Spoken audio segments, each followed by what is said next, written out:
Garuda, thank you. I can explain the feelings.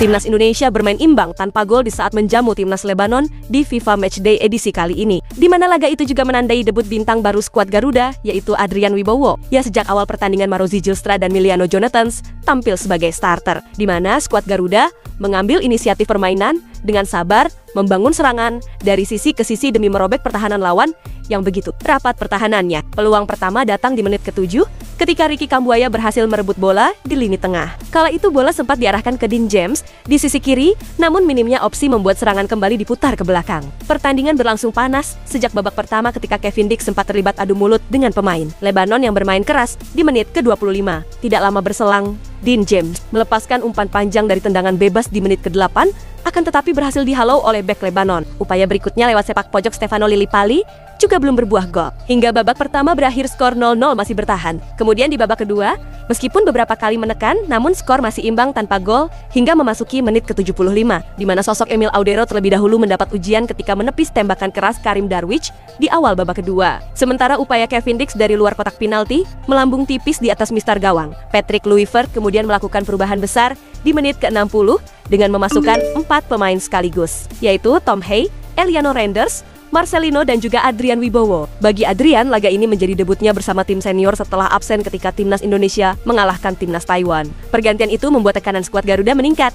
Akan tetapi, peluang demi peluang masih belum berbuah gol. Pertandingan pun berakhir tanpa gol, dengan catatan kasar Lebanon menjadi salah satu sorotan utama. Namun di sini terlihat satu momen bahagia datang dari pemain debut, yaitu Adrian Wibowo, di mana Adrian tampak senang bisa mengambil bagian menit bermain meskipun hasil dari pertandingan ini masih kurang memuaskan. Dalam kesempatan itu, terlihat dalam sebuah video di unggahan akun Instagram Timnas Indonesia, tampak Adrian menyapa para penggemarnya. Terlihat ia sangat bahagia bisa menjadi bagian dari tim merah putih. Terlebih ia kini menjadi pemain muda potensial yang diharapkan bisa cemerlang di masa depan.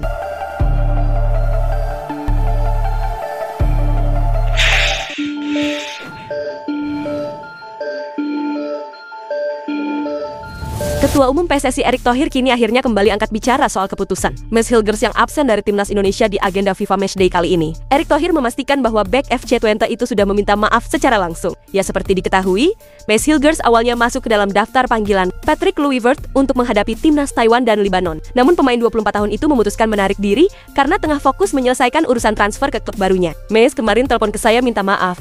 Ya, kembali yang saya bilang, kami harus jaga juga para pemain secara personal. Kesempatan mereka juga, kata Erick Thohir di Surabaya. Ya, menurut Erick Thohir, PSSI tidak bisa memaksa para pemainnya untuk datang ke timnas Indonesia jika berpotensi mengganggu karirnya di Eropa. Saya bilang kan, mereka bergabung di tim nasional ini, ya memang bagian dari pengorbanan, tapi jangan juga kami mengorbankan mereka, ujar Erick Thohir. Ya, Mads Hilgers memang tengah berada di persimpangan. Sedangkan bursa transfer musim panas ini hampir berakhir, sementara masa depannya belum jelas. Dalam hal ini, Erick Thohir pun berharap sang bek bisa segera mendapatkan kepastian. Memang ada masalah dengan Mese soal transfernya. Kami beri kesempatan dia transfer di Eropa. Masih ada sampai 6 September di beberapa negara ya, Turki dan lain-lain, jelas Erick Thohir. Ya, sebelumnya Mads Hilgers hampir merapat ke klub Liga 1 Prancis yaitu Stade Brest, namun kesepakatan itu batal di detik-detik terakhir. Namun meski begitu, peluangnya untuk pindah belum tertutup karena beberapa liga di Eropa seperti Belanda, Belgia dan Turki masih membuka jendela transfer hingga pertengahan September ini. Ya, kami harapkan dia bisa bermain atau diputuskan bermain di klubnya. Saya tidak tahu. Saya bukan yang punya klub, tandas Erick Thohir.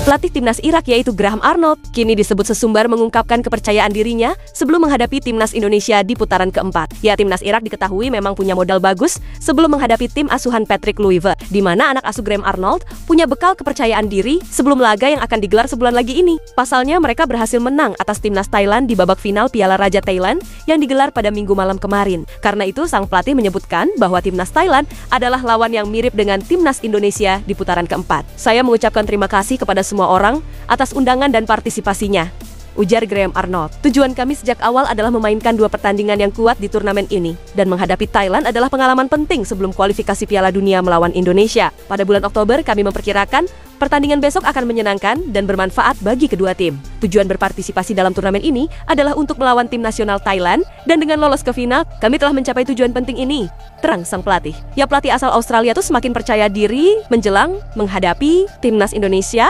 karena Thailand dianggap punya ranking FIFA lebih tinggi. Dalam ranking FIFA saat ini, Thailand berada di peringkat ke-102, sementara timnas Indonesia saat ini berada di ranking ke-117 dunia. Karena itu, laga tadi melawan Thailand akan menguntungkan timnya. Sebelum berjumpa tim asuhan Patrick Kluivert, karena tim Thailand mirip dengan tim Indonesia yang akan kami hadapi di kualifikasi, dan peringkat Thailand juga lebih tinggi daripada tim Indonesia. Ini akan menjadi pertandingan yang sangat menguntungkan bagi kami, dan saya berharap kami akan menghadapi tim yang kuat besok. Lanjut sang pelatih kala itu. Ya, selain itu, ex-pelatih timnas Australia tersebut mengaku bahwa turnamen itu didesain mirip dengan putaran keempat. Persiapan turnamen ini mirip dengan pertandingan playoff kualifikasi Piala Dunia Asia, karena kami memiliki jeda 72 jam antar pertandingan, ujar Graham Arnold. Oleh karena itu, kami akan mengandalkan mentalitas para pemain. Karena itu adalah bagian terpenting dari rencana kami yang mengandalkan aspek ofensif. Setelah sebelumnya, kami berfokus pada pertahanan. Oleh karena itu, kami berinvestasi dalam keterampilan di Piala Raja Thailand ini, tutup Graham Arnold.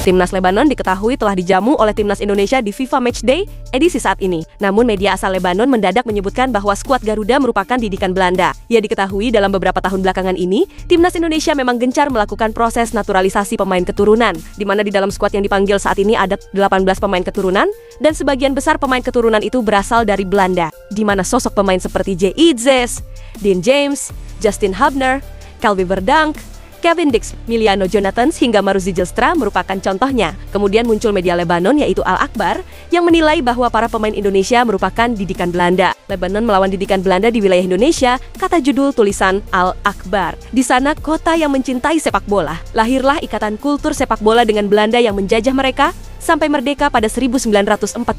Saat Belanda disebut kejayaan lahir dan segalanya mungkin di lapangan hijau. Oleh karena itu, Indonesia terhubung kembali dengan Belanda dengan mantan pemain Barcelona dan Belanda, Patrick Kluivert, kini memimpin staf pelatih yang termasuk 14 orang Belanda. Hal paling positif adalah rekrutmen pemain berdarah Indonesia dari Liga Belanda. Belum lagi grup pemain profesional yang ada di level tertinggi Eropa, spesifiknya di Liga Jerman, Italia, Prancis, Inggris, dan tempat lainnya, tulisan media Lebanon tersebut. Ya, timnas Indonesia kontra timnas Lebanon menjadi perjumpaan pertama antara kedua tim, di mana timnas Indonesia menjadikan duel dengan Lebanon sebagai persiapan menatap putaran keempat yang nantinya akan bersaing dengan Arab Saudi dan juga Irak.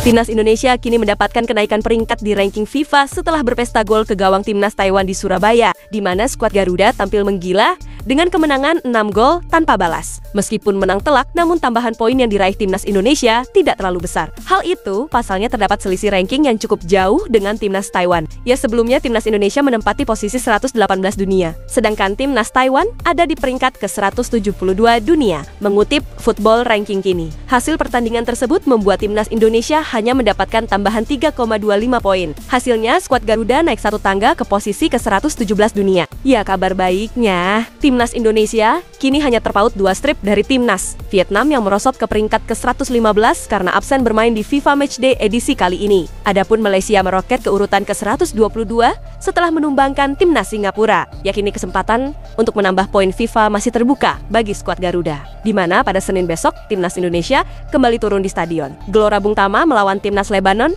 yang saat ini duduk di ranking ke-112 dunia. Itulah ulasan terkini hangat dan menarik yang dapat kami sajikan hari ini. Jangan lupa dukung terus tim Merah Putih di channel ini, dan salam olahraga.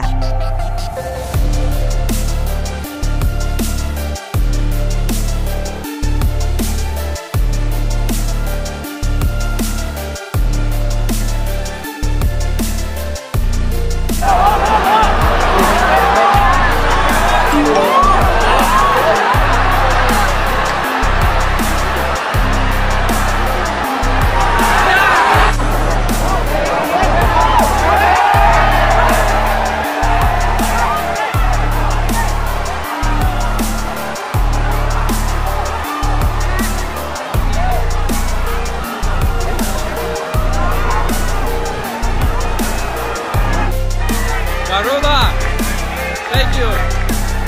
I can't explain the feelings that I have. Unfortunately, we didn't get the win, but next game we're gonna go harder. Thank you, Garuda.